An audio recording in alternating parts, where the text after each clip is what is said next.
శంషాబాద్ మండలంలో ఒక ఉదాహరణ చెప్తాను నేను మీకు. నవాబుల కాలం నుంచి వాళ్ళ దగ్గర 500 ఎకరాలు జాగుండే, అమ్ముకుంటూ పోతే ఇప్పుడు మిగిలింది 250 ఎకరాలు.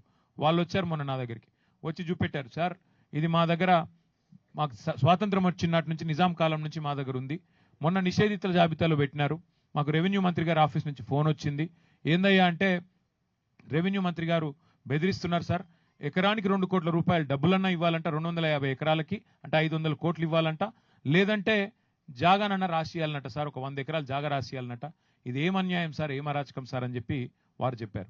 మరి నేను చెప్తాను, ప్రెస్లో మాట్లాడతానంటే దయచేసి మా పేరు బయట పెట్టకండి సార్, పేరు బయట పెడితే చంపేస్తారు, వీళ్ళు చాలా దుర్మార్గులు సార్, చంపేస్తారు, మేము కాపాడుకుంటాం సార్, కోర్టుకు పోతాం, కాపాడుకుంటాం, కానీ మీ గవర్నమెంట్ వచ్చినాకన్నా మాకు హెల్ప్ చేయండి అని చెప్పిపోయారు. అందుకే వేరే బాధితులకు కూడా మేము పిలుపునిస్తున్నాం, అవసరమైతే మా పార్టీ ఆఫీస్ ఉంది, లీగల్ సెల్ ఉంది, మీరు రండి, మీ పేర్లు బయట పెట్టాం, మాకు తెలుసు ఈ గుండాల నుంచి మీకు భయం ఉంటుంది, మాకు తెలుసు, పేర్లు బయట పెట్టాం, కానీ న్యాయపరంగా మీకు అండగా నిలబెడతాం.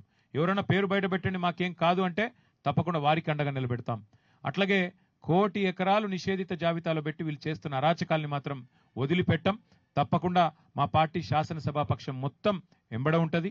దాంతోపాటు వీళ్ళు అక్రమ మైనింగ్ ఏదైతే చేశారో ఆ అక్రమ మైనింగ్లో చట్టం ప్రకారం 1 ఇయర్ కఠిన కారాగార శిక్ష వేయాలి. ఈ మంత్రి గారు వెంటనే రాజీనామా చేయాల్సిందే. ఖచ్చితంగా ఈ ప్రభుత్వం సిబిసిఐడి అని చెప్పి మంత్రిని కాపాడే ప్రయత్నం చేస్తున్నది.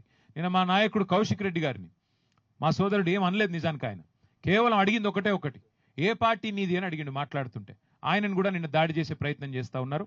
తప్పకుండా నేను మళ్ళీ ఒకసారి చెప్తా ఉన్నా, మా ఎన్ని రకాల మీరు డైవర్షన్ టాక్టిక్లు ప్లే చేసినా మిమ్మల్ని వదిలిపెట్టాం. ఖచ్చితంగా సభ నిన్న ఏదైతే తప్పుదోవ పట్టించే విధంగా, రాష్ట్ర ప్రజల్ని తప్పుదోవ పట్టించే విధంగా మీరేదైతే వ్యవహారం చేశారో మంత్రి రాజీనామా చేయాల్సిందే. అట్లయితేనే సిబిసిఐడి నిష్పక్షపాతంగా పనిచేయగలుగుతుంది, లేకపోతే చేయలేదు.